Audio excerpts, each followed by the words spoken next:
Madam Secretary, thank you for being here today, and thank you for our conversation last week in advance of this hearing. I look forward to our discussion on several important issues facing the Department of Interior. While I don't agree with all of your decisions or the administration's policy, I am glad that we have been able to work together on many bipartisan issues, like working to meet our treaty and trust obligations with American Indians and Alaska Natives and implementation of the Great American Outdoors Act. I'm thrilled to return as chairman of this subcommittee after serving on it for over the past 2 decades. This subcommittee oversees funding for the public land agencies like the Bureau of Land Management, the National Park Service, and the Forest Service. And as chairman, I have a unique opportunity to influence federal policies that directly impact Idaho and the rest of the nation. Since nearly 2/3 of Idaho is federal land, our federal land management policies have a direct impact on our state's economy and on the lives of Idahoans who live, work, and recreate or on or near federal lands. This is why, after a lifelong Idahoan, I've spent my career in Congress working to ensure the land management agencies are good neighbors and have the tools to manage our lands effectively and efficiently. As you know well, your department also has the sacred responsibilities for meeting our federal government's commitment to Indian country. This subcommittee, under both Republican and Democratic chairmen, has committed to addressing the greatest tribal needs, including education, tribal land management, law enforcement issues, and health issues. These continue to be nonpartisan subcommittee priorities. We welcome your active involvement working with us and our American Indians and Alaska Natives brothers and sisters. I know my colleagues also have a lot of priorities that they will want to discuss with you today, and I want to quickly mention a few things. One is to ensuring that we are not dependent upon our adversaries for critical minerals. During our meeting, you discussed the work being done to identify those resources in the United States, which is a good first step. But we also must work together to get them out of the ground. Here in the U.S., that can be done safely and in a way that protects the environment better than anywhere else in the world. And in terms of the budget, the President has requested almost $17 billion in discretionary funding for the Interior Department. At a time when our federal deficit continues to rise, in fact, it has doubled since I first joined this committee. We need to have a serious discussion about how to do more with less. I will be looking for ways to increase efficiencies, reduce duplication, and ensure that federal dollars are spent wisely with a demonstrated benefit. I know there are many stakeholders and partners involved in the department's work, and I appreciate the leverage that non-federal partners provide for many programs and projects. I look forward to talking more about this and many other issues that our members will want to discuss with you today. And with that, I'd like to yield to Ranking Member Pingree for her opening statement. Thank you so much, Mr. Chairman. Thank you for having us for this hearing. Good morning, Madam Secretary. Thank you for being with us today to discuss the fiscal year 2024 budget request for the Department of Interior. We're thrilled with the job you're doing there, and we miss you in Congress. Your budget continues to build upon this administration's commitment to addressing the climate crisis by requesting significant increases to advance science and enhance conservation efforts. It ensures that we are upholding our treaty and trust obligations, and it comprehensively expands the federal government's response to wildland fire. As the steward of federal lands, your agency faces significant climate-related challenges from drought, wildfire, floods, and invasive species, so I am pleased to see a continued emphasis on science. This budget includes an additional $288 million for the U.S. Geological Survey to carry out important work, such as the Groundwater and Stream Flow Information Program, which provides data for forecasting water availability. The utility of this work goes beyond resource management and is used for decision-making by the agriculture sector. The budget also seeks to meet our responsibilities and legal obligations to protect Indian trust assets and resources and to provide direct services, such as education, public safety, and justice. A total increase of $690 million is proposed for the Bureau of Indian Affairs, with targeted investments to address missing and murdered Indigenous peoples, the legacy of the federal Indian boarding schools, and Native language revitalization. I believe these increases are appropriate and necessary. Finally, I'm pleased to see that the budget takes a holistic approach to wildland fire, focusing on both a healthy landscape and a healthy workforce. I'm supportive of the administration's commitment to supporting wildland firefighters and their families through better compensation, safe housing, and providing the health and well-being assistance. Secretary Haaland, thank you again for appearing before us this morning. I appreciate your testimony and the answers to our questions. I yield back. Thank you, Ranking Member Pingree. Secretary Haaland, you may proceed with your opening statement. Your official statement will be submitted for the record. Good morning, Chair Simpson, Ranking Member Pingree, and members of the subcommittee. Thank you for the opportunity to testify in support of Interior's fiscal year 2024 budget request. Our 2024 budget totals $18.9 billion in current authority, an increase of $2 billion from the 2023 level. First, I want to highlight several important proposals. These include significant reforms to support the wildland fire workforce, mandatory funding for future Indian water rights settlements, expanding good neighbor and stewardship contracting authorities to include the Fish and Wildlife Service and the National Park Service, reclassifying legally required tribal sovereignty payments, contract and leasing costs from discretionary to mandatory funding, and $6.5 billion over 20 years from the Department of State to fund economic assistance under the Compacts of Free Association. Let me begin with our Indian Affairs budget request. This administration has made a steadfast commitment to strengthen government-to-government relationships with Indian tribes, with a total request of $4.7 billion for Indian Affairs programs. Investments will address missing and murdered Indigenous peoples, the legacy of federal Indian boarding schools, and Native language revitalization. BIA's budget includes $48 million for the Tribal Climate Resilience Program to support climate resilience planning, including relocation. In response to concerns by tribal leaders for public safety in their communities, the budget includes an increase of nearly $86 million above 2023. We also request $1.6 billion for Indian education programs. Notably, the 2024 request for BIE construction will support 7 school projects. Turning to wildland fire, the 2024 budget honors President Biden's commitment to address this issue to assist firefighters, supporting an additional 370 federal and 55 tribal fire personnel.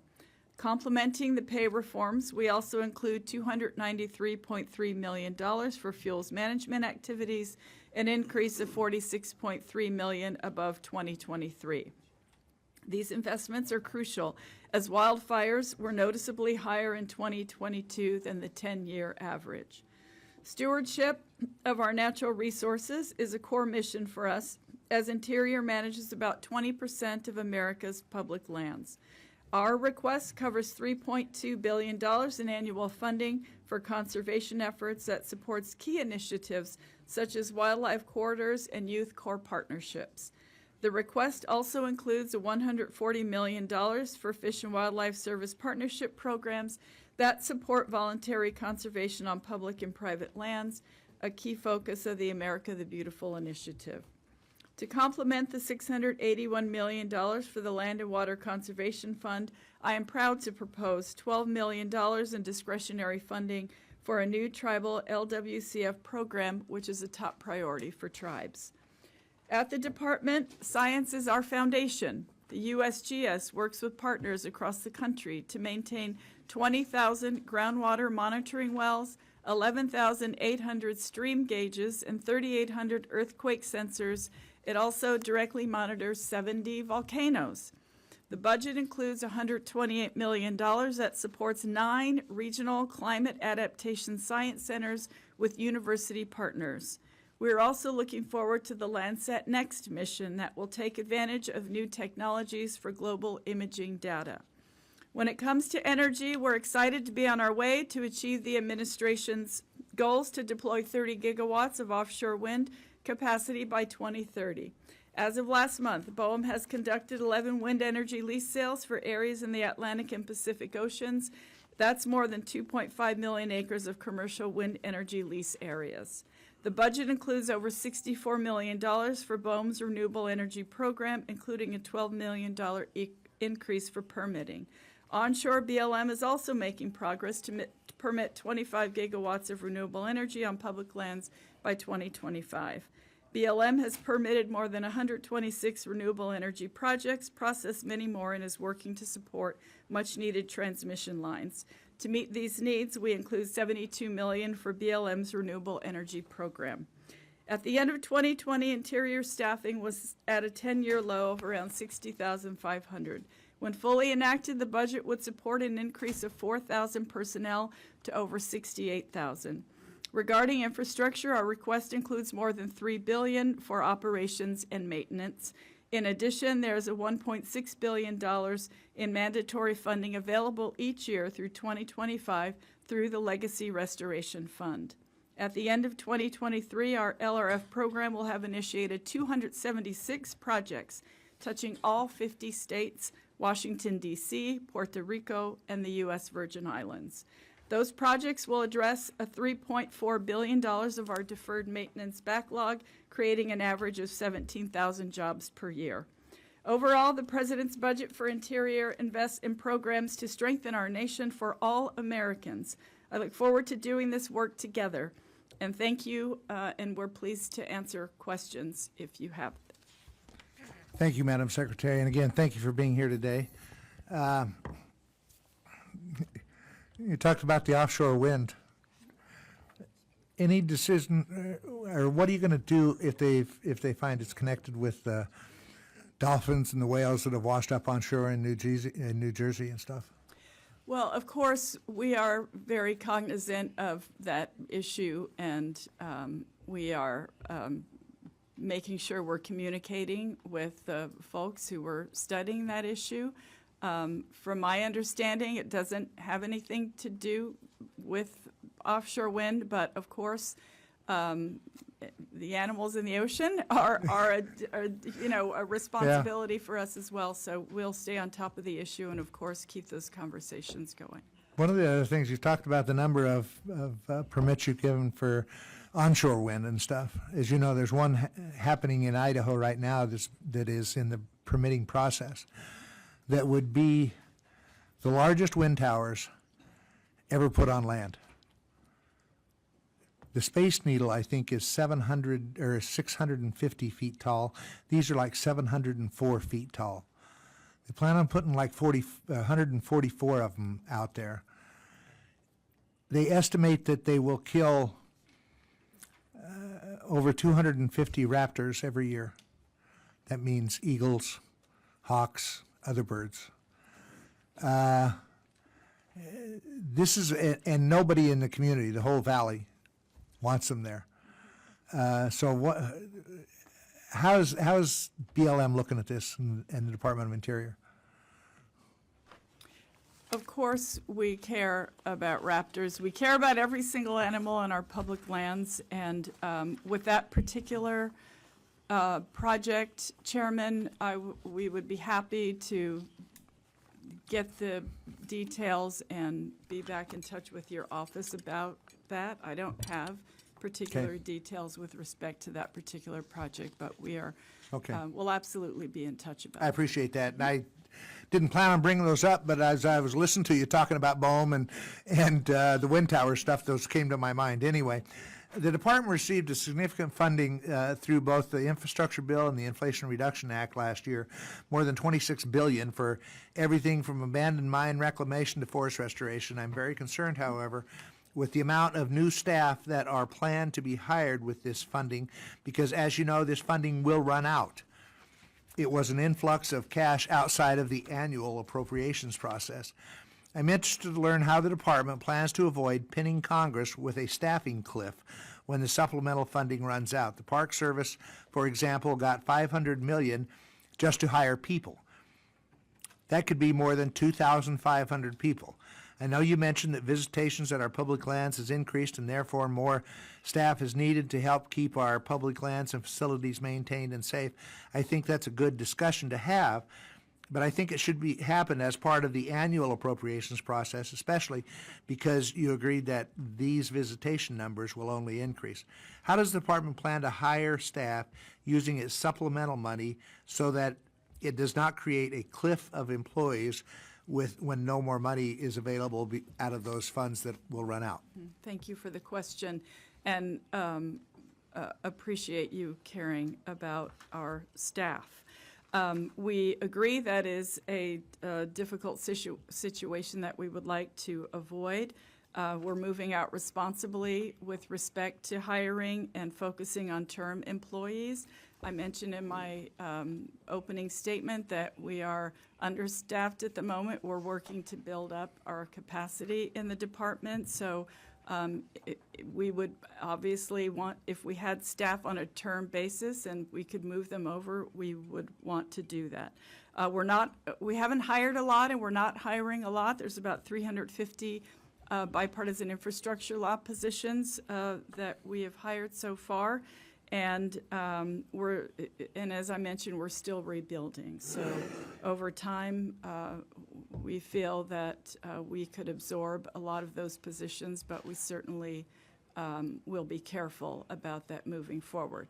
Well, I appreciate that. And agree wholeheartedly with you. Yeah, as you know, our committee, we don't want to be forced into a position where all of a sudden that because of the annual appropriation process, you're going to have to lay off a couple thousand people or something like that.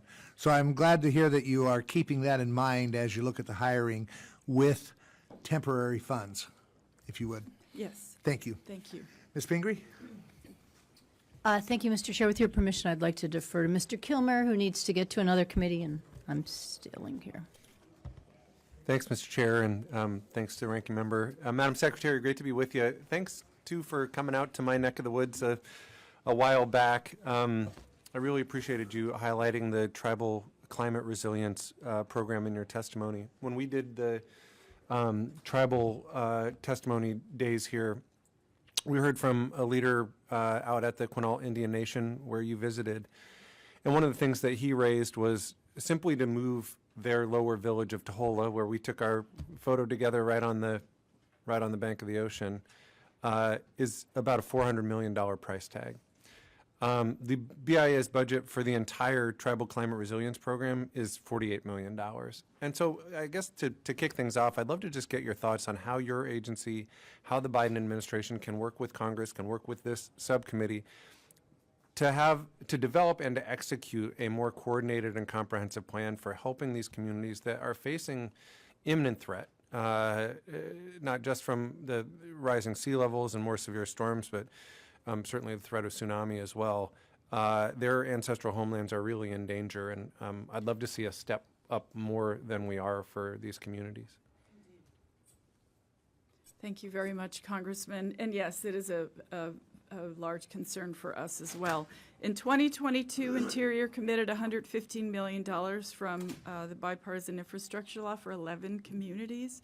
3 tribes with shovel-ready relocation plans have been selected to receive $25 million each, and 8 other communities will receive $5 million each through the Inflation Reduction Act funding.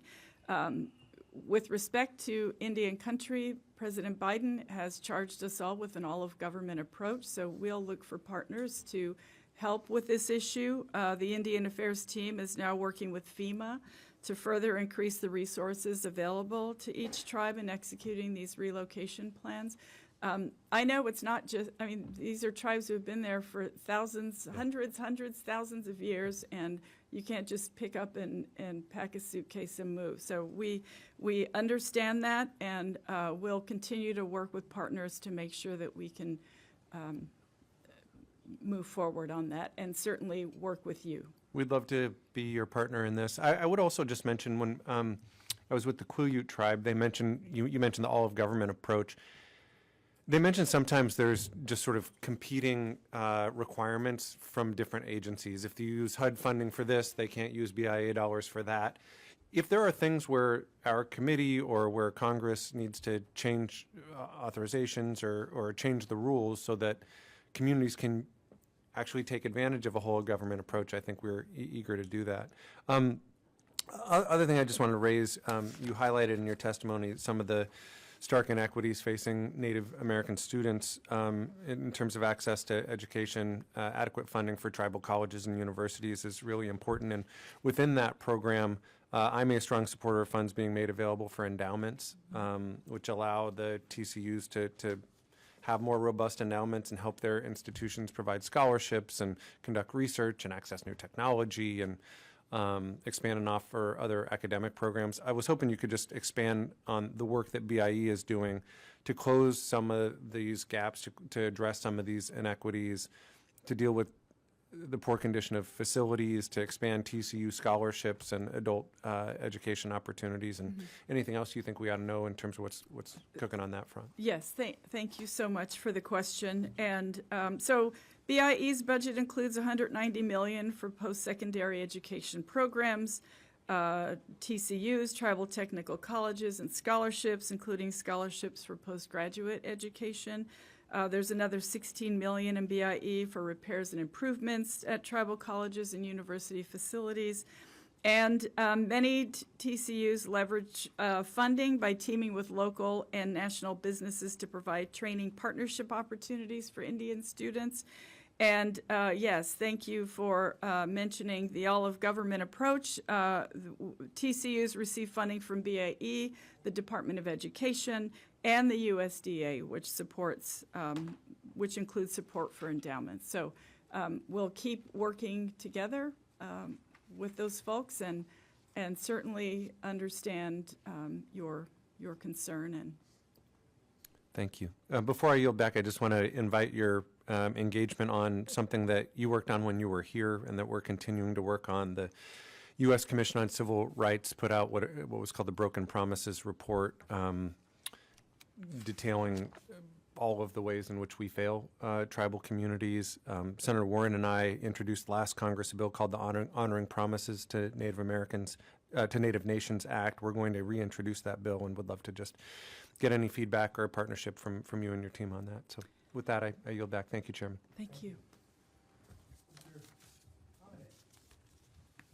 Thanks, Mr. Chairman. Madam Secretary, good to see you. I don't expect to cover everything that I want to cover, but as you can imagine, since over 80% of my state is owned by predominantly Department of Interior and specifically BLM, I want to kind of set the stage for a few things that are top of our radar screen right now.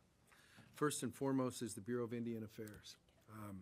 It gives me no joy to say this, and I know Nevada is not big Indian country by any national standard, but nonetheless, the problems that we experience on our various reservations and communities are just as important to the people there as they are in the larger populations.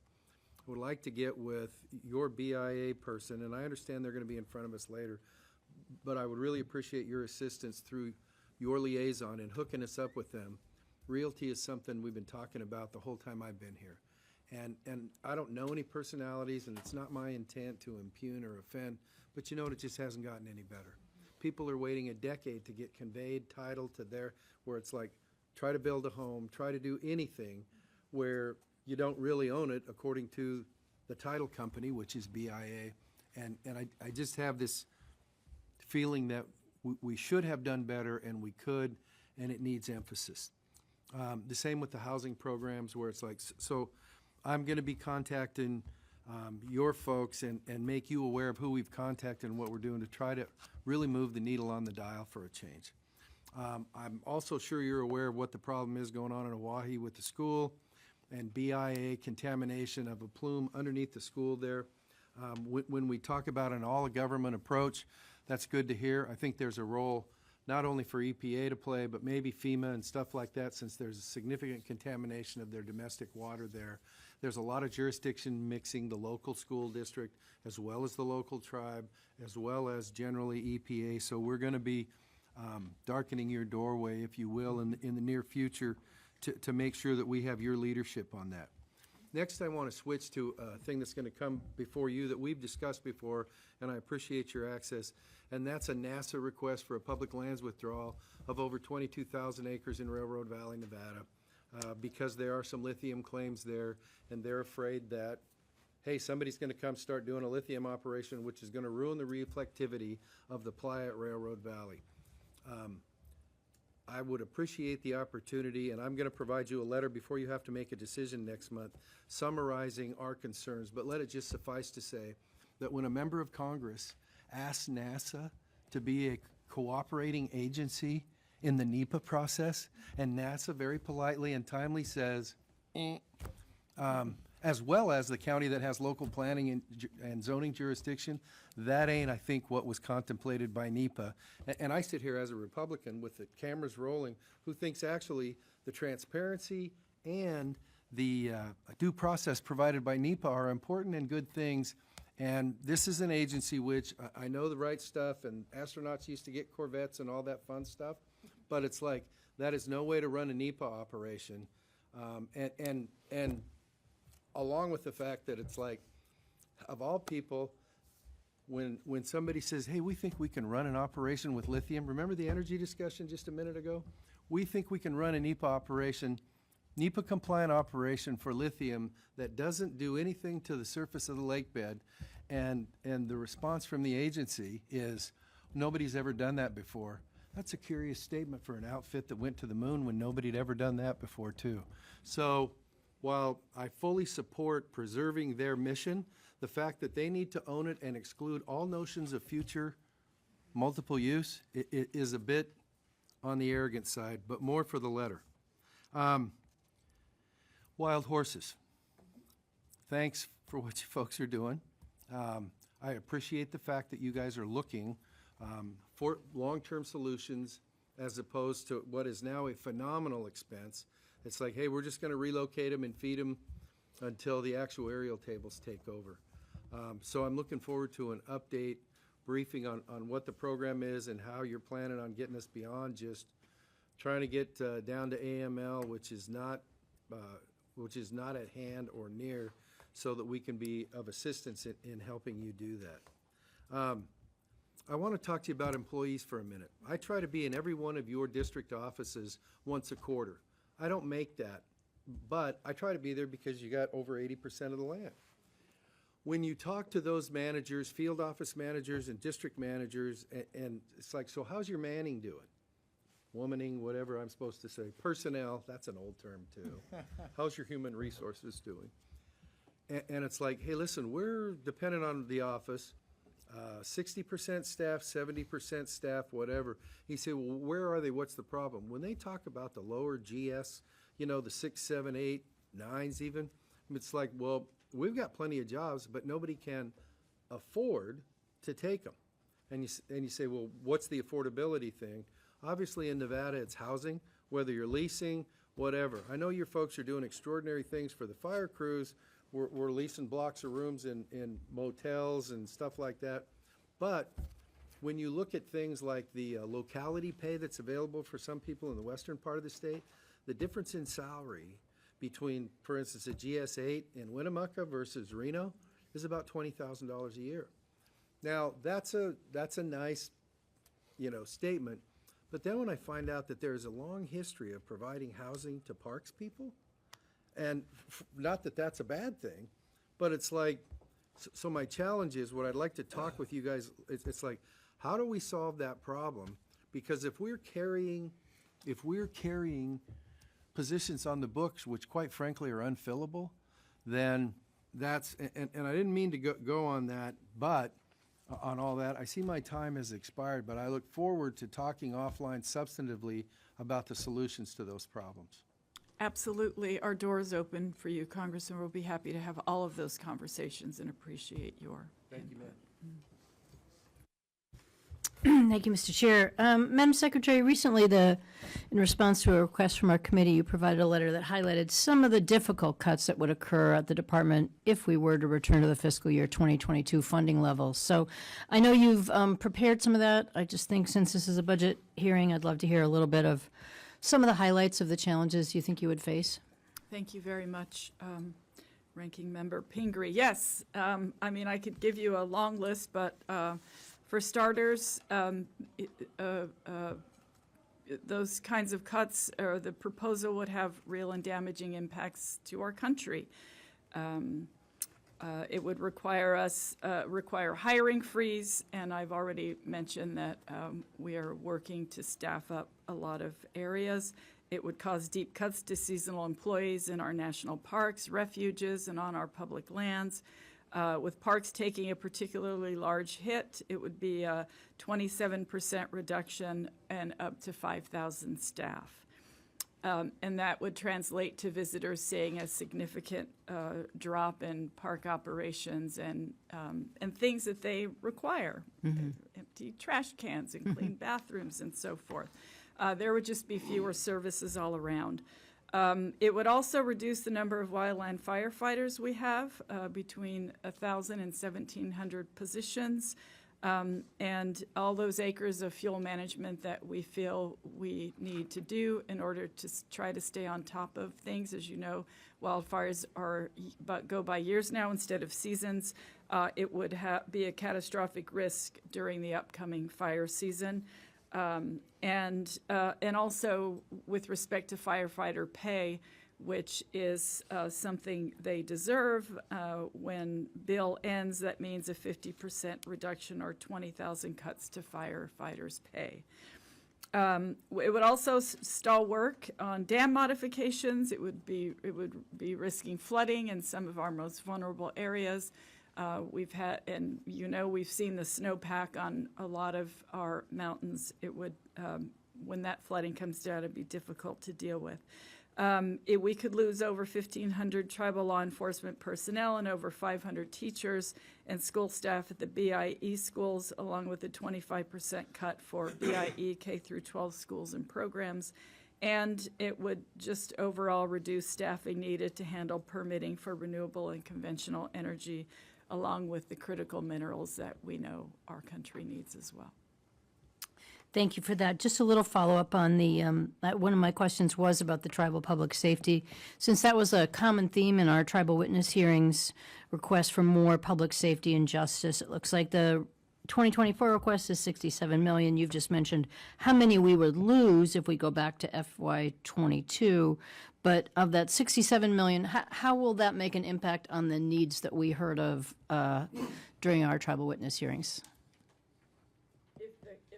If the cuts are implemented? No, I'm curious about, so I got that you said we might lose 1,500, but I'm curious, does 67 million go very far, or how far can we go in meeting the demand that we heard about the other day? Right. Well, of course, I think the 62 million would help a tremendous amount for tribes across the country. And I know that yes, we do have a very long way to go.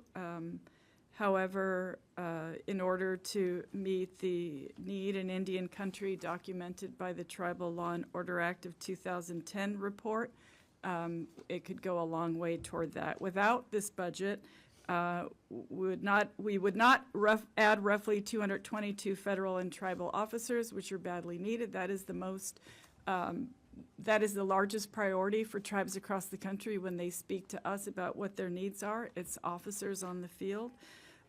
It would not add 120 federal and tribal positions and investments needed to improve operation of BIA-funded detention and correction facilities. That is also a priority of tribes. And it would reduce other public safety and justice programs to meet court-ordered requirements to the Navajo courts and delay needed maintenance and operating requirements at tribal courts across the country. So it doesn't seem like a lot, but it's a lot for Indian country. Mm-hmm, mm-hmm. Well, thank you for that, and thank you for putting the increase in the 2024, as you mentioned, certainly was one of the biggest items that we heard about consistently from the tribes. And I think along with that, the chair mentioned, making sure that it's an adequate pay so that they're not just training new officers and then losing them to local municipalities or other places. So that seems critically important. And thank you. I yield back. Thank you, Mr. Zinke. Thank you, Mr. Chairman. And Madam Secretary, you won't find this in the brief book, but thank you for your work with me on the Blackfeet tribe. As the gentleman from Oregon has said, that we've made a lot of promises, but not a lot of promises kept. In the case of the Blackfeet, we'd like your commitment that you'll continue to work with me and make sure the promise that was made to the great tribe is met. We'll always work with you. Okay, let's shift to critical minerals. Okay. Okay. So, Madam Secretary, is it your policy that critical minerals should be sourced from countries that are stewards of the environment, like the U.S. and our allies, or sourced from Russia and China that don't share our same values? Congressman, what I'll say is the president is committed to... Pretty much a yes and no. It's your policy, madam. Our policy is to work to make sure we have the best... I'll take that as a maybe. So are you aware that China produces more emissions than any other country on the planet? I have probably read that somewhere. Are you also aware that China produces 90% of the world's plastic from 4 rivers? I will take that as You also are aware that China is the biggest offender on illegal fishing? thank you, Congressman. Have you read the Department of Interior report on critical minerals dated December 17? December 17th of 2021? 2017. 2017. I have not read that full report from 2017. Are you aware that China controls by proxy production the supply chain of critical minerals that are critical to both the EV world and defense? Thank you for that information. Are you aware by multiple studies that in order to satisfy the present requirements of EV and critical minerals to defense, it would take an increase of 2,000% of mining for 20 years? Are you aware of that? Thank you for the information, Congressman. Are you also aware that northern Minnesota is home to those critical minerals that are necessary for EV and our Defense Department? I think there are critical minerals across our country. Yes. Did you, before you put a moratorium, did you identify and fast-track those sources of critical minerals that you just mentioned? Are you talking about in Minnesota and the boundary waters? You had mentioned that there's other places within the United States that also hold critical minerals that are required for the country. Did you identify those and have you fast-tracked the production or permitting We are, or identification in Minnesota particularly? across our country? Across Can our you pick any place that you've identified for an alternative to critical minerals to fast-track so we're not vulnerable to China and Russia for our very critical economy, both in defense and EV? We are working currently on identifying those critical minerals. That is with the U.S. Geological Survey, and of course, But you would identify, and you would agree that not having the critical minerals identified and produced in this country would present a security problem and prevent us from moving ahead on multiple issues, and we're vulnerable to China for very critical components of our economy. Would you agree? Congressman, I know that energy independence is a priority of President Biden. Thank you. Let's shift to one of my favorite topics, the Aleutian chain. As a SEAL, I've spent a lot of time in the Aleutian chain. So would you agree that pregnant women, either indigenous, native, or not, deserve access to health care? Absolutely. Well, would you agree that the village of King Cove deserves that same access to health care? I think every American should have access to health care. Do you agree when the wildlife refuge was put in place by, I believe, President Jimmy Carter, did the village agree to give up their access to health care to the property that was traditionally theirs but then made into a refuge? When I visited King Cove, they shared that information with me. So is there a study that suggests a small acreage in the middle of the Aleutian chain that was designated to be a wildlife refuge, a small gravel road, would be an environmental catastrophe to such that you would deny access to that village for health care? Congressman, we are working to ensure that the village of King Cove has the access that they need. And how would you the do that without a road? conversations are I've been there, and ongoing. I've been a SEAL and crossed the beach. I know when the weather is inclement, that nor a rotary wing or a boat is will meet the requirement to go around the corner. But yet a road would, a small road. So how is this possible? You're working with them when you removed the ability for them to have that road. Congressman, I have, two of my high-level staff were just in King Cove having conversations with the tribe, and I want to assure you that we care deeply about that tribe and want to make sure that they have access to the medical care they need. And do I have your commitment, you'll work with this committee to make sure that the wonderful village of King Cove has access to health care?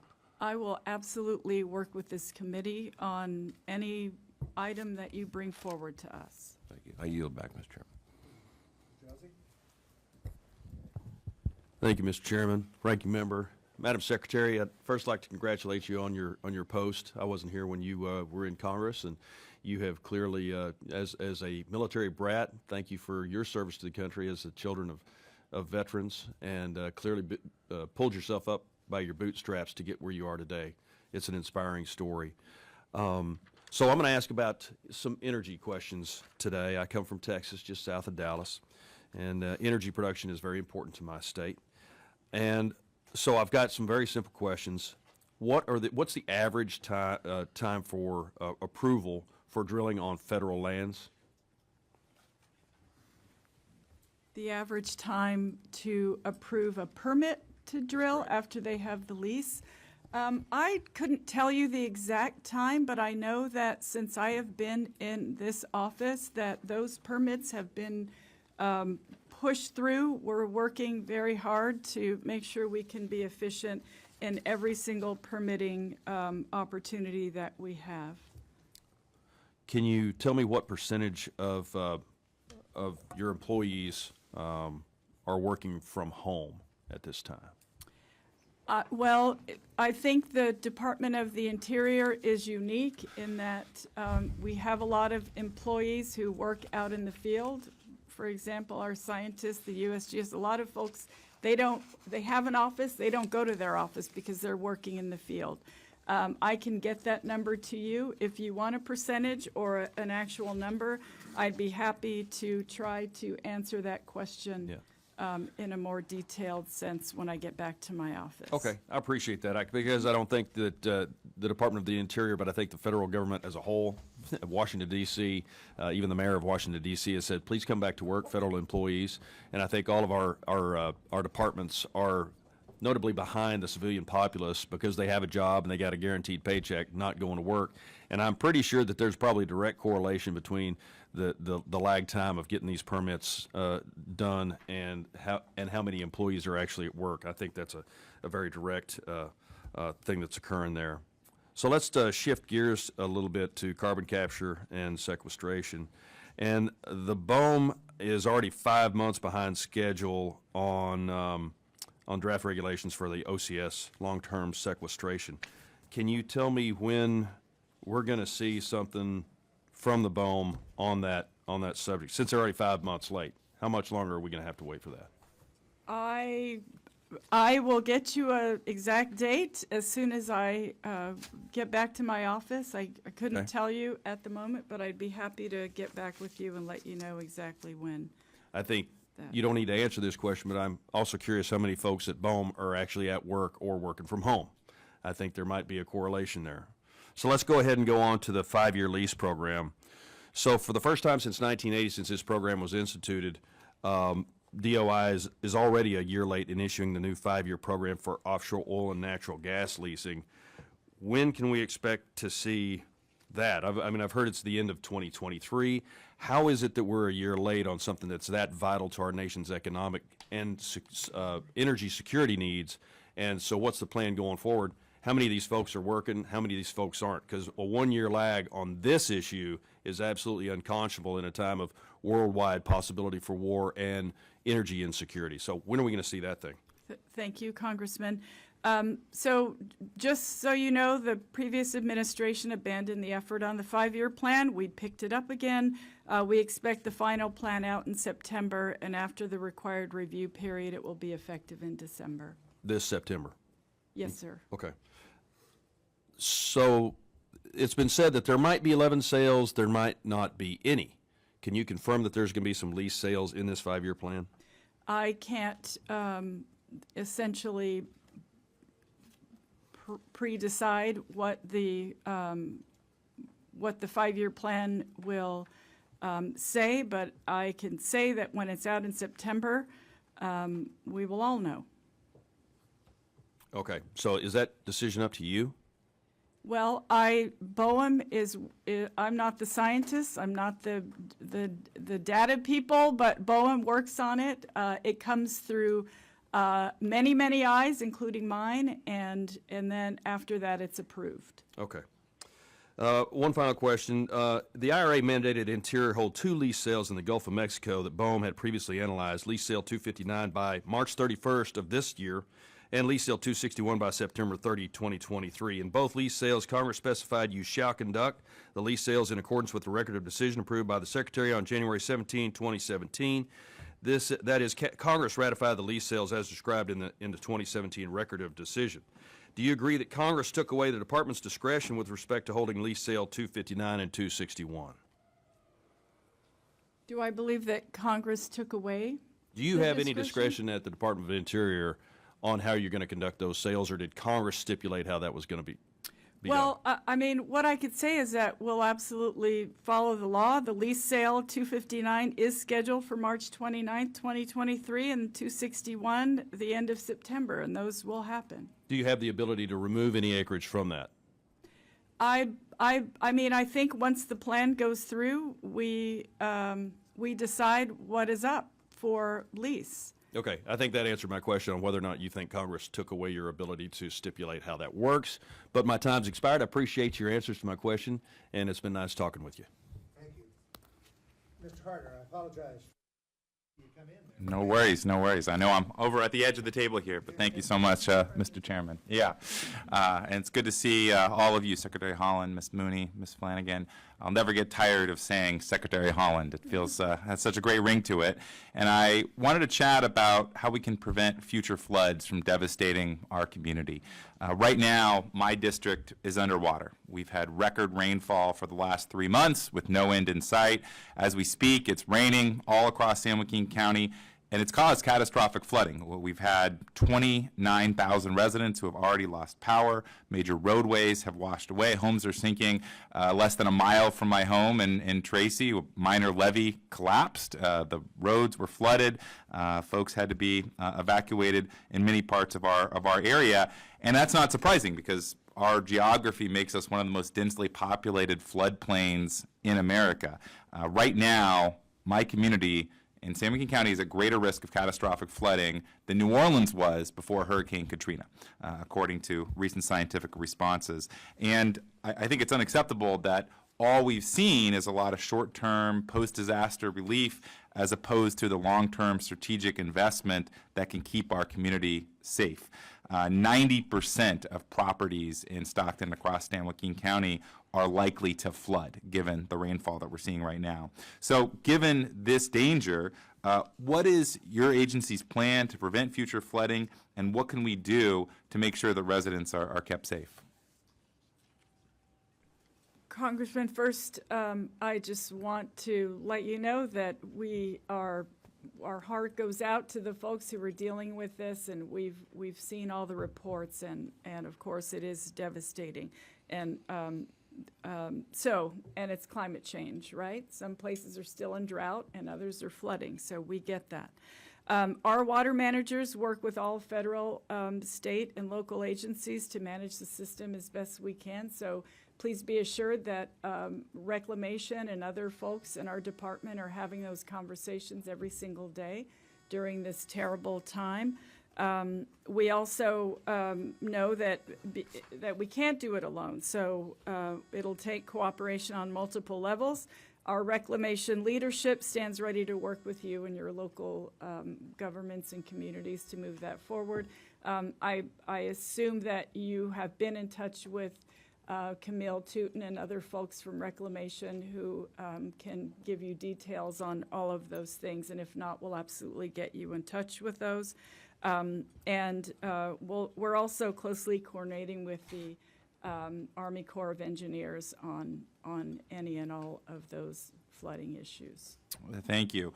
One of the frustrations I have about the budget request that I saw is that I don't think it invests enough in flood management infrastructure. Estimates that I've seen are that we need, just across our state, $34 billion over the next decades to upgrade those dams, those levees. We saw what happened with the Orville Dam, where many, many years of deferred maintenance led to a collapse that threatened the lives of folks all across the community. And it takes a lot more money to rebuild a dam than to make sure that we're doing more to fix those dams and levees. And unfortunately, we are currently investing about half the amount of money in water infrastructure to keep communities like mine safe. What do you think we could be doing to make sure that those investments go up? And are you open to talking about other ways to make sure that the interior budget that you supervise is investing more in that type of infrastructure that I think is needed? Thank you so much for the question. And so I can say that Reclamation has invested $240 million in fiscal year 2022. The bipartisan infrastructure funds for 46 projects to address the aging infrastructure. So even though it looks like the budget seems flat, there is investments from the bipartisan infrastructure law and the Inflation Reduction Act to account for, to help some of these issues. Reclamation included an additional $649 million for further aging infrastructure projects in our spend plan for 2023 as well. Thank you. Just to say, I think in our state, we need about $1.4 billion per year in investment in flood infrastructure. So I appreciate the help. I think a lot more is going to be needed. Climate change is creating a lot more precipitation in our area. One last thing that I wanted to get your thoughts on, which is the proposed Delta Tunnel, which is a project that would actually take some of that water from our farmers, from our area, ship it down to Los Angeles and Beverly Hills. It would increase the salinity of our land. Do you have thoughts on that project? I know that the Interior Department is reviewing permitting on that, and would love a close look from the department on a project that I think would be very harmful to our area. We'll absolutely take a look at it, and we're happy to be in touch with you and your office to specifically discuss that issue if you'd like, of course. Thank you so much. Yes, of course. Thank you. Ms. McCullough.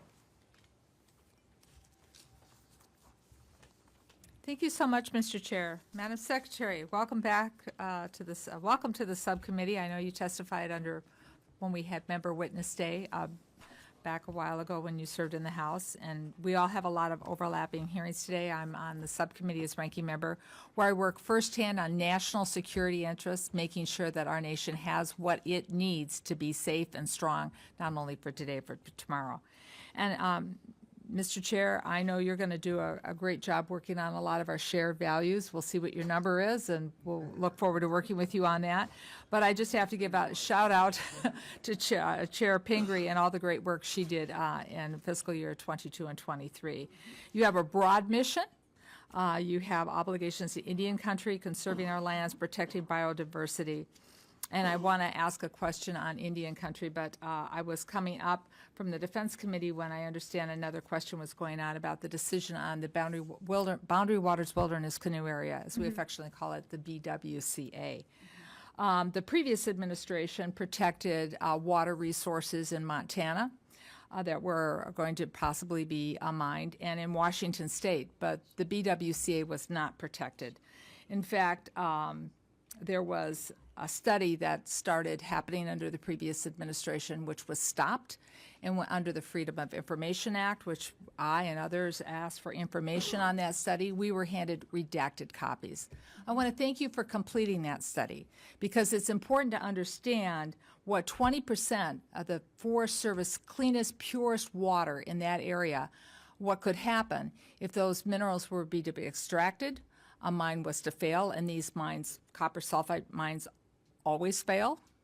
What that would mean to our water ecosystem up there, and what it would mean to also our national shared boundary with Canada. 20% of the purest water in the United States is in the BWCA. Wars are fought over water. Wars will continue to be fought over water. And water is a resource which we fail, especially some of us from water-rich states, sometimes to really put an economic value on it, but it also has a moral value. So I want to thank you for that. I want to ask you a little bit about in Indian country in particular. In your budget, you expand Tawahe, which is a great initiative out of Red Lake, where we heard testimony, the chair and I, from what's going on with opioid addiction and that, and then fentanyl abuse, and just, you know, how Tawahe is an anchor in those communities to keep them together. The work that we're having to do with you on Indian education, tribal public safety needs. We heard so much of that in Public Witness Day, along with big thank yous for advanced appropriations. So could you kind of tell me in your budget, your focus on making sure that the United States government funds its trust and treaty obligations, and also ensures those young children who live on the tribal communities, who are part of our whole nation's future, as well as protecting elders to retire with lives of dignity? Thank you very much. Chairwoman, you're Former. chair of your, well, you're chair of your other committee as well. And thank you. I'm happy to see you today. Sure. So our with respect to tribal programs in 2024, public safety and justice, an increase of $62 million. That's for law enforcement, corrections, and tribal courts. Thank you for mentioning, and I know you're a champion of the Tawahe community programs. That's an additional $34 million for social services, ICWA, housing, wellness courts, and economic development. Our community and economic developments, plus $46 million, and that works on tribal broadband and native language revitalization. You likely know about our boarding school initiative, and native languages is a large part of the healing that we feel needs to happen within Indian country with respect to the boarding school initiative. BIE school construction, it's a plus $136 million. That is very badly needed, and some of the conversations I've had with tribal schools across the country, it's badly needed. So we're happy about that. And then BIE school programs is a plus $61 million. So those are all things that are included in our 2024 budget, which we think will get us closer to where we need to be to live up to our trust and treaty obligations for tribes. Thank you very much, Madam Secretary. Mr. Chair, with you and the ranking member's permission, I have to go back and be ranking member at Defense. Thank you for the courtesy you extended me. Thank you. Former chairwoman of this committee and ranking member of this committee. Yeah, it seems like everybody that's been ever been a chairman or a ranking member here stays on this committee pretty much because they like it and stuff. So I remember that Norm Dix, when he left, he had been on this committee since the day he entered Congress. Said it was the best committee he had ever been on. So he'd been on here an awful long time. Let me ask you a couple questions. Mm-hmm. Funding or building and maintenance of roads in Indian country is inadequate. In fact, Ms. McCullum and I could tell you that we were out on a reservation, on the Navajo reservation. We both had Fitbits on, and they drove us. How far was that? Maybe 5 miles, 10 miles? I don't know, but we got thousands of steps. We got. I think you cheated. We were sitting on the van driving us out there, and we got like 30,000 steps just sitting on the van. That's how rough the road was. But anyway, even when there is funding, tribes often have to overcome multiple permitting and regulatory hurdles to use their funds, which increases costs and lowers the value of the road funding that the tribes do receive. When I met with the tribes in my district, the Shoshone-Bannock, they talked about the difficulty and time lag in the permitting, environmental reviews, right-of-way processes, and so forth. And I hear these same concerns from other tribes, and not only with Interior and Transportation, but also with state and local governments. Seems like we ought to be able to get Interior and Transportation departments to streamline these projects and lower the number of hoops tribes must jump through to repair, build, and maintain their own roads. Will you commit to working with me on this specific problem in my district with the Shoshone-Bannock tribes and the roads, the problem they're having with the roads, but also will you commit to working with this subcommittee and my colleagues on the Transportation HUD subcommittees and the Secretary of Transportation on a streamlined process on how Indian Country gets approval to build and maintain its roads? And in fact, we need to, in the regular appropriation process, I think 52 million went to, if I remember correctly, to Indian Country, which is totally inadequate. And I know that I've talked to the chairman of the Transportation Subcommittee, and he's very interested in trying to increase that amount that goes to Indian Country. But roads in Indian Country are vitally important. Absolutely. We would love to work with you, Chairman, and recognize that that is an issue, absolutely. Okay, So thank you. Yes, we're happy to work with you on that. you bet. I want to talk just a little bit about wildland firefighter pay reforms. The President's 2024 budget proposal includes increased funding totaling for firefighter pay reforms. The cornerstone of the reforms is a permanent pay increase through a new authorization of a base rate salary table. The proposal would permanently increase pay for federal wildland firefighters and provide additional compensation for all hours, including rest and sleep time, when they are mobilized on incident. Currently, the legislative authorizing fix allowed for this new pay schedule has not been presented to Congress. Has the department estimated the impact that these reform proposals and additional staff and related pay increases and fixed costs could have on future discretionary budgets? I beg your pardon. So we understand the issue. So we have worked on this issue for a long time because it's important. We are increasing it by $72 million in 2024 for those pay reforms. And just want you to know that this is a priority of ours. We recognize that firefighters are, they're saving our communities. They're doing all they can to fight these fires, and we as a country need to support that work. I fully agree with that. I was just wondering if we've looked out at 2025, 2026, 2027, what that's going to do to future discretionary parts of this budget. And that's, that's something that we need to look at as we put this in place. Yes, and we're happy to have that conversation with you as well. Okay. But we are happy that we moved for an increase for this 2024 budget. Additionally, we've heard from tribes about how increasing the pay of federal employees only further exacerbates the hiring and retention problems for tribal firefighters. Does the department's proposal cover tribal firefighters as well, not just those in BIA, but also for the tribes? And does the department's budget provide for funding to tribes to execute the pay increase? We not only have problems with firefighters and tribes training firefighters and then them going to higher paid positions in other places. But as Ms. Pingree mentioned with law enforcement, same thing happens. Yes. It's like tribes are the training grounds for everybody, and if they can get a job at a higher pay, then they go. Somehow we've got to address that. But this will kind of exacerbate that problem, which doesn't mean it shouldn't occur. But have we thought about whether, does this affect the tribes, or does this cover the tribes also?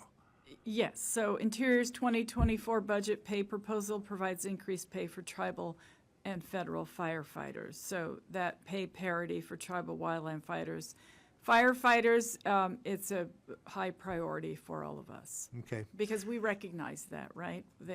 Yeah. We want to make sure they can stay in their communities and do the work that they want to and not be drawn away by higher pay. Yeah. They should get what they're due. Lastly, what conversations has the department had with the authorizing committees of jurisdiction on the pay reforms, and should no authorizing fix be passed by the House and Senate, what part of the pay reforms would the department be able to execute this year?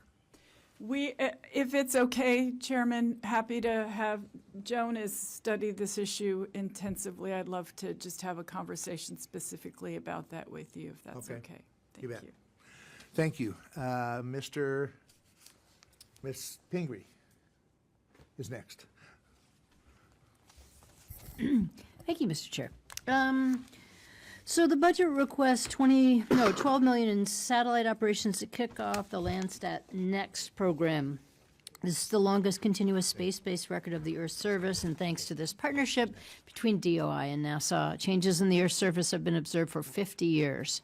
The data has applications in areas as agriculture, cartography, geology, and forestry. So could you just tell us a little bit more about how this budget builds on the change, and what's the difference between Landsat 8 and 9? Thank you so much. So we all love Landsat. Landsat Next will unlock new capabilities for the next generation of Landsat users with new applications for research on water quality, crop production, plant stress, snowpack dynamics, and that's planned to launch around the end of 2030.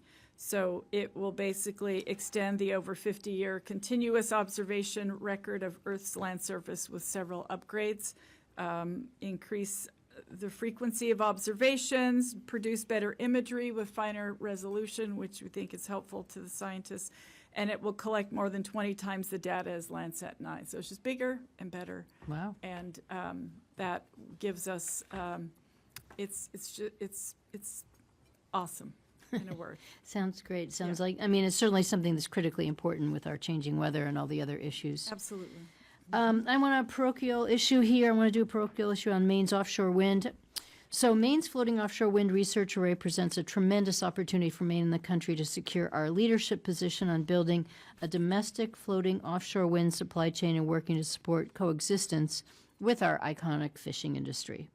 Before submitting the application for a federal research lease, the state went through an extensive site assessment and a stakeholder process, which included many public meetings with interested stakeholders and existing ocean users. I understand that after the state's application was submitted to BOEM, the U.S. Coast Guard issued a draft port access study that puts the project at risk. So I'm just curious about what you're doing to ensure that the state's preferred site is allowed to move forward without delay, so we can ensure that this project can move ahead, supporting many of our shared offshore wind economic development and environmental goals. Thank you so much for the question. And of course, the DOI has a strong partnership with the Coast Guard and supporting offshore wind siting and safe maritime navigation, which is something I think they're particularly concerned with. So right now, BOEM is working with the Coast Guard to incorporate their recommendations on the maritime traffic routing in the Gulf of Maine. We will make sure that we are talking those things out. We understand how important this is to Maine, and we will work concurrently to try to avoid those delays. So thank you for the question. We'll keep those conversations going and moving it forward. Thank you for that. I hope it's not an extensive delay. And I guess I'd just say again, sort of in more plain language, you know, we all know offshore wind is challenging for a variety of reasons. It's really important to have consultation with the fishermen. Determining that site where the application process was did take a lot of conversations with fishermen and others. And so the fact that the Coast Guard study was done after that and seems to have some conflicting concerns, I think it's a really important conversation to have moving forward. So I know you said you're involved in that, and I'll look forward to hearing more about it. We'll make sure that those conversations are rectified. Thank you. Thank you, Mr. Chair. I yield back. Mr. Ressenthaler. Thank you, Mr. Chairman. Madam Secretary, you were in Congress in the 116th Congress, correct? Yes. And you were a supporter of the Green New Deal? Yes, I ran on that. You co-sponsored it. Yes. You said, and I quote, "I 100% support a Green New Deal." Yes, I ran on that when I had my first campaign in Congress. Yes. Are you aware the Green New Deal bans fracking? Congressman, if I could just say, It's a yes or no. I am aware of whatever the Green New Deal had at the time, however many years ago that I signed on to it. It does, and I'll enter the Green New Deal in the 116th for the record. But are you aware that it also bans clean coal? Thank you, Congressman. So is that a yes? I don't. honestly, it's 2023, You were a and I you were a probably co-sponsor of the bill. Are you aware it bans clean coal? Yes, I am aware of, I'd be happy to look it up and refresh my memory on the bill. I sponsored a lot of I can bills. read you I the sponsored and resolution. co-sponsored a lot of bills when I was in Congress. You also said you 100% support a Green New Deal. Are you aware also that the Green New Deal bans oil and gas leasing? Thank you, Congressman. Is that a yes? If you're telling me and you're reading it from there, yes. All right, so you would agree that the Green New Deal bans fracking, bans oil and gas leasing, and bans clean coal. Do you still support the Green New Deal? Congressman, as the Secretary yes of the or no. Do you support it or not? Well, I am a Secretary of the Interior now. I'm no longer a member of Congress. So you do still support the Green New Deal, yes or no? In my current capacity, I am not. Would you still have co-sponsored the bill in the 116th had you know that it banned all this? I'm not sure of the question. If I co-sponsored it when I was a member of Congress, I'm no longer knowing a all these member. points, would you have still co-sponsored the bill? It's a very simple question. Thank you. I ran on the Green Thank New you is your Deal, so response. It's yes or no. Would you co-sponsor it or not? I co-sponsored it, yes. Okay, and you don't regret that. No. And you that's- still stand by your statement that you 100% support When the I was Green a New Deal. member of Congress, yes. Okay. I'm glad for the record we've established that. By the way, Mr. Chairman, I'd ask unanimous consent that HRES 109 from the 116th be entered into the record. And I would point anybody of interest to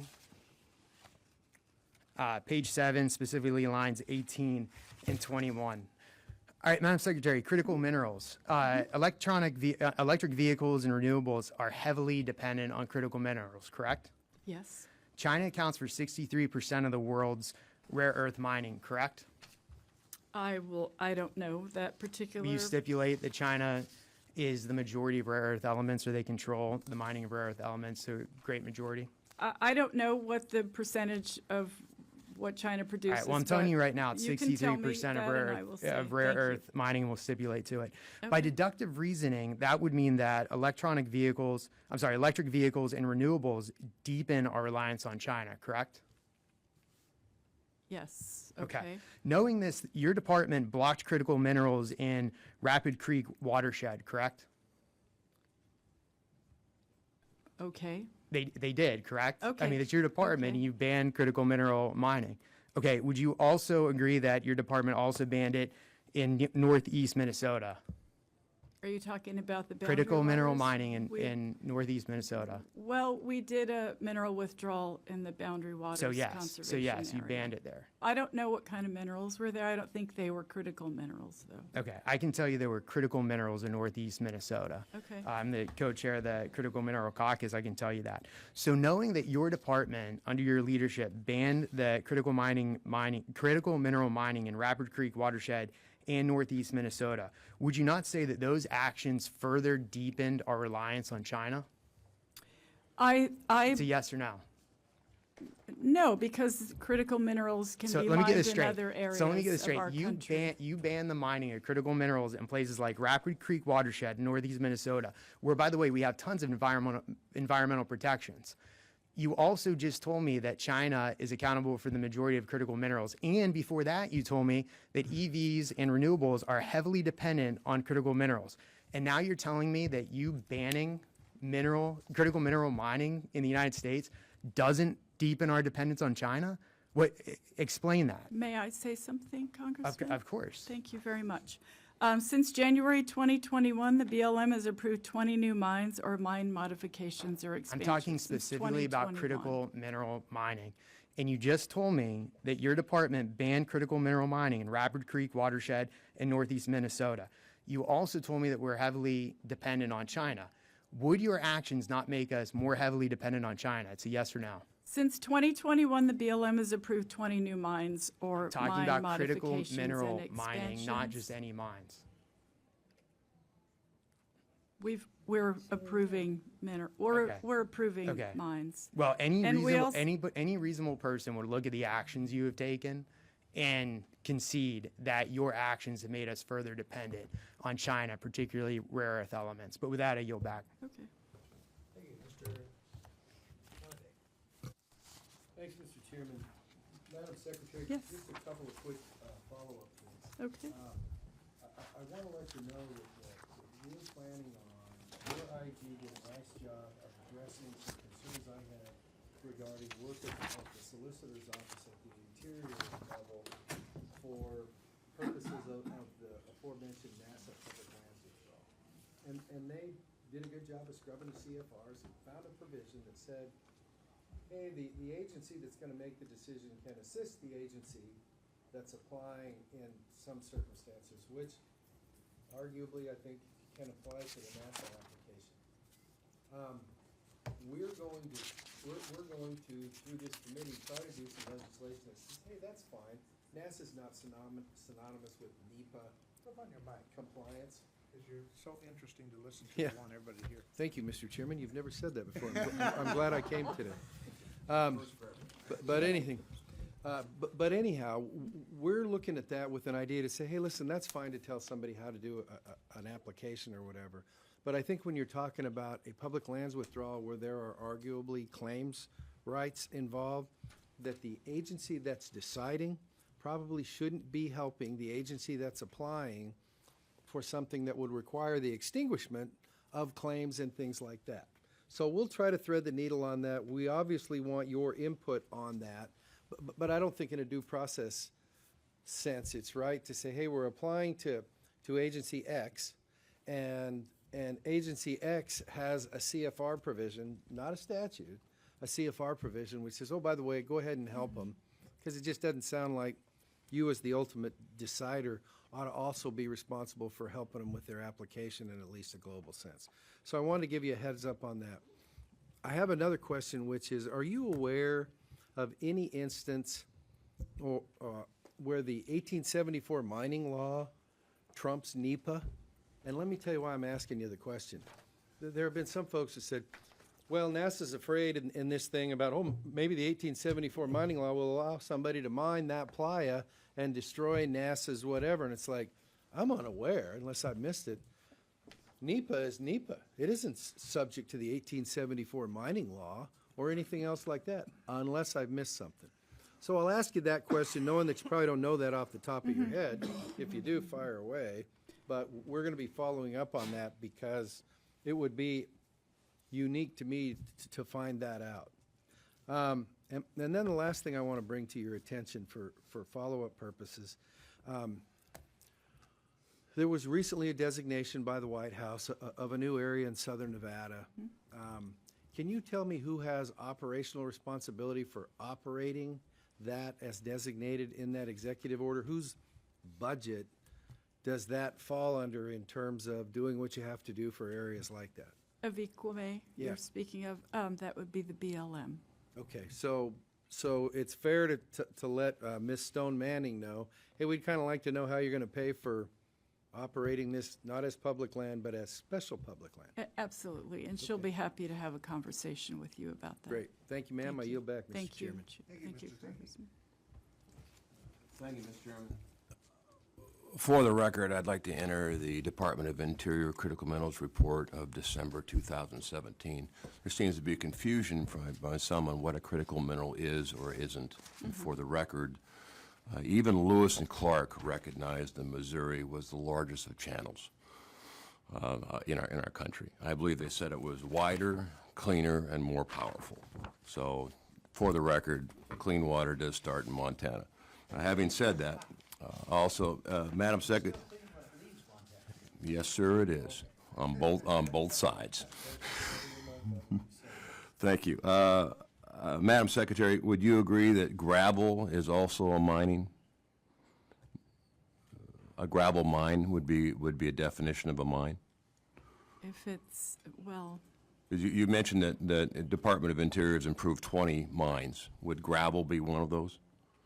I don't know what the particular 20 mines are, but we're happy to get back in touch with your office, Congressman. Okay, this shift to one of my favorite topics is Montana. Would you agree, in the case of our opposition, our colleagues, that in the case of wind in Maine or animals in Montana, that the states should be coordinated with and worked with? When you place a mine or animal or a wind farm off the coast of Maine, do you think the states should be coordinated with? We really work hard to make sure that we're in contact with all local communities and stakeholders in any, Well, I'm glad you project say that that, we do. because your secretarial order, 3410, restoration of bison on prairie grasslands. Well, the CMR happens to be in the great state of Montana. And I notably that you excluded the state governments in that body of working group. Was that an oversight, or do you intend to make a correction that the state should have a place on the table when you're talking about moving bison in the great state of Montana? We would be happy to have a further conversation with you. We'd be happy to have a conversation I have with your the state. commitment that you will place a representative from the great state of Montana when it comes to moving bison within our state? We will obviously be in touch with any stakeholder with respect to any of the issues that our department manages. As I'm sure in the case of Maine's Wind, they would also like a rep, on dealing with our communities. It would go a long ways. Secondly, Mr. Chairman, I'd like the climate report from Department of Interior also entered the record of 2017. Madam Secretary, have you read that climate report? From 2017? Yes, now that was the last U.S. government report on climate change.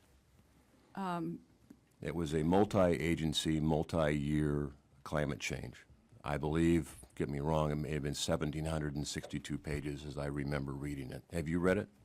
Congressman, I don't believe I have read that whole entire 1,700-page report, but Well, let me give you some excerpts. thank you. So we hear a lot about ocean rising.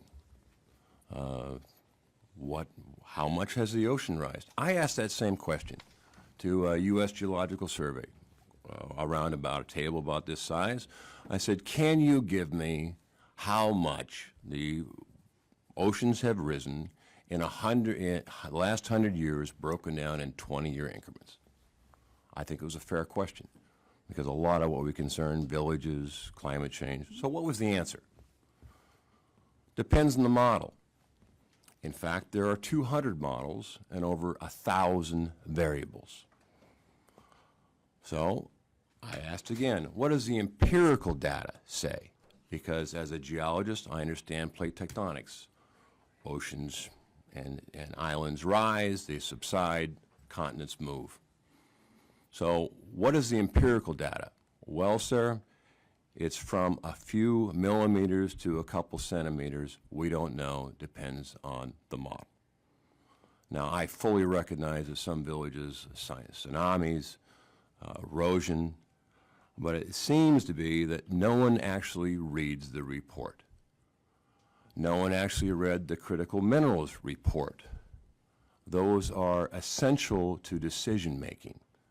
So, Mr. Chairman, I ask that both be entered in the record, and I would hope that decision makers would read those two reports, that I didn't change a comma on either of them. Thank you, Mr. Chairman. I yield back. Thank you. Just a couple quick things. Great American Outdoors Act. Great program. Great bipartisan support. You don't see that very often. You don't see that very often with a couple secretaries sitting around the table talking about the great work of the Great American Outdoors Act. I won't ask you specifically now, but I'd like a follow-up, if you could, on what we've done with the Great American Outdoors Act, what to address the backlog and how that's going, how much of it is being used in planning versus actually doing work on the ground, because what we thought when we enacted that was actually to get work done. And sometimes we spend a lot more time, as some people around this table have told me, on planning than we do on actually doing things. So if I could get a follow-up on that, if you'd get back to me on that. Absolutely. One of the other things that critical minerals I knew would come up, and it has come up, obviously. You said that we are researching where the critical minerals are in this country and stuff. I've read several reports from the USGS, and they know where they are. Just because a critical mineral is found someplace doesn't mean that you can go mine it, though. Problem is trying to get permitting to mine some of the critical minerals that we really should be mining, and we can do it in an environmentally safe manner. And we need to balance that again. I mean, there are other factors that come into whether you permit or mine or not in some of these places. So I understand that, but we need to get busy on providing some of these critical minerals for in this country, because it's not only national defense, it's not only battery technology, all of that kind of stuff that all of us want. So it's a difficult issue. And then lastly, I'll say I appreciate the question that ranking member asked about what would happen if we went back to the 2022 levels, and the devastation that would occur. The Department of Energy or the Department of Interior would probably just close their door down there, and that's, you know. I understand that some of those things might be true, some of them might not be true. If you look at going back to the 2022 bill, we might have different priorities now. So we might prioritize things that you don't see cuts in. Others might see bigger cuts, that kind of stuff. But I will tell you what is also devastating to this country, and that is the horrendous inflation that we've seen. And it's been and every economist that I've ever talked to has said that it's caused by excessive spending by the federal government. And as you know, we went on a spree of, I would embarrass drunken sailors, of just spending. We got billions, I mean billions of dollars sitting out there in COVID relief. And we can't find out where it is, or I guess we can find out where it is, but we're not taking the time to find out where it is, or haven't over the last few years. We didn't even, when we passed the $1.9 billion COVID relief bill, we didn't even look and find out if it was necessary. We didn't find out how much money was still unspent in the other COVID relief bill that were bipartisan. And then we went to a bunch of other bills that we didn't have. You know, anybody that tells you that the infrastructure bill, which many Republicans voted for, was paid for, is crazy. The reason I voted against it is because they kicked the can down the road on the tough issue, and that is how you're going to pay for it in the future. So in 5 years, we're going to be back around the table going, geez, how are we going to pay for transportation?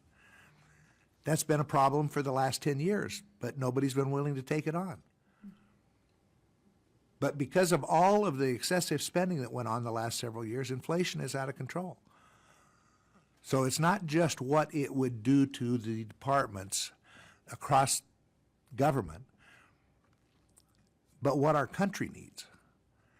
And so, you know, when I've looked at some of the scenarios, I'd be glad to go back to 2022 if that's what we ended up with. But I think it might be worse than that in some departments. So it's going to be challenging, but we'll get through this. And we'll hopefully do the right thing for the country, both in what we fund and how much we spend. So I appreciate you being here today. Ms. Pingree, do you? Chairman, may I respond? Sure. Very quickly, You bet. please? Thank you.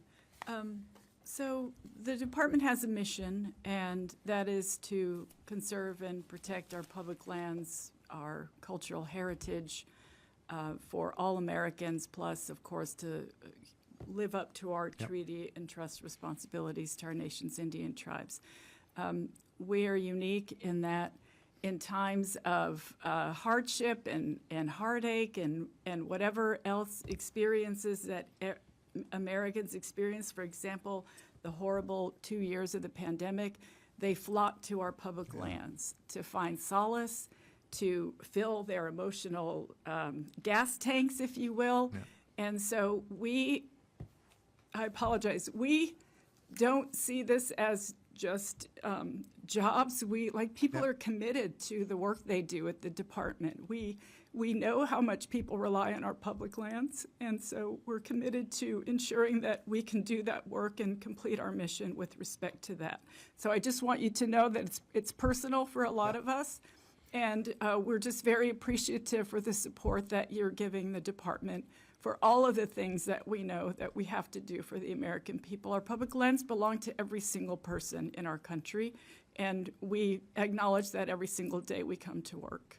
Well, I appreciate that, and I agree fully with what you just said, and that's the difficult thing, is that that's why I've stayed on this committee for 20 years, because I love virtually every agency that it deals with. I mean, we've got National Endowment for the Arts and National Endowment for the Humanities, which people always try to defund. I think they're very important, and they're a very small part of the overall budget and stuff. And I didn't mean to downplay the importance of what the Department of Interior does. I could sit with the Department of Energy and the researchers at our national labs, and they feel the same way about the work they do, and they're right. But it is, I know that every chairman that I've known, whether it was all the way back to Norm Dix and the chairmen that have come along since, myself included, Ms. Pingree included, Ms. McCullum included, Mr. Calvert included, have always asked leadership for a higher allocation in our 302B because we have so many programs that everybody likes. And we fought to try to get that up there. And I think that Ms. Pingree and Ms. McCullum were more successful than me and Calvert were in trying to get that allocation up. But it's a tough time for budgets all across the spectrum. But as I said, I don't know what our 302B is going to be yet, so we'll just have to wait and see where it comes down. Thank you. Ms. Pingree? Thank you, Mr. Chair. Thank you so much, Madam Secretary. Appreciate all of your thoughtful remarks today and your answers to our questions. And I just wanted to make a couple of quick comments. I don't know that I've read the former secretary was mentioning those two reports. I'm happy to go back and look at them, but I just wanted to comment on, this whole topic of critical mining and minerals, I think it's so easy to turn it into a political football. But the fact is, whether it's a defense issue, whether it's electric cars, which, by the way, they're demonstrating a Ford F-150 on the Capitol Hill today, and I drove it this morning. If you guys haven't given it a try, that is a nice vehicle. If you order one, how long will it be before you Well, because we got to get a few more things going in the supply chain. I'm just saying, it's a nice car. And we're all going to drive electric cars soon. I am. But my point is, it might be a good roundtable conversation for this committee, because we got to bring it into the realm of, okay, as Mr. Amadei said, we can get to the moon. We got to figure out how to do mining in a way that doesn't. My state has significant mining laws. They're very concerned about mines. We also have a lithium deposit that people are talking about. But how are we going to be able to do that if we don't really have a serious conversation about what is the next stage of technology work and how does the permitting process work? It just seems like it would be a really useful conversation for us to have, because for one way or the other, we're going to end up having to deal with this issue. And it just can't be this sort of political football. Do you know how much we need? It's all in China. It's everywhere. And it's everywhere, not just the boundary waters. It's in my state. It's probably in your state. It's all over the place. So I just want to say it's 2023. We got to figure this out. And I just have to say, on sea level rise, I don't know about all those models. I'm happy to look at it, but I represent coastal communities. I live in a coastal community. Half my earmarks last time were thinking about, maybe I shouldn't say half, but are about dealing with my communities that got sewer problems, water problems. The very waterfront, the working waterfront is sinking. There isn't a town in my state that isn't already dealing with sea level rise. So to us, it doesn't matter what model it is. You get a severe storm. We had one on Christmas Eve day this year, and all of a sudden your coastal businesses are underwater. Or you can't afford to get insurance anymore because the insurance company doesn't want to cover you, or you can't get a mortgage at the bank. So, we're way beyond having a model that tells us whether or not it exists. We have to deal with this right now, and that's certainly a important issue that you deal with and everybody else. But that's just where we are. So I appreciate having you here. I appreciate the great work that you do. It's great to have this committee. It's really a wonderful opportunity to dig in on some of these tough issues that we all have to deal with and face, and I appreciate your indulgence on that, Mr. Chair. You bet. Thank you. Do you have anything, Mr. Zinke? Thank you, Mr. Chairman. Madam Secretary, thank you for your time, and believe me, I know how difficult the job is, but I also know how the rewards. So thank you for serving all these years, and I appreciate your candidness when you're here, and you have a great staff. And believe me, from the bottom of my heart, we will work with you to make sure our lands are protected, our treaty rights are respected, and we can move forward on the critical issues that face this country. And thank you. Mr. Chairman, I yield back. You turn that on. Secretary Haaland, thank you for taking the time to join us this morning. I think it was a constructive discussion on a lot of different issues, and we will continue to have those discussions as we move forward with this. I think we all have the same goals in mind. We want to protect this beautiful environment we call America, whether it's from the high plains deserts and mountains and forests in Idaho to the seashore in Maine, because they grow potatoes too. Yeah, we look forward to working with you and continue our work over the coming months. Again, thank you for being here. We appreciate it. Committee stands adjourned.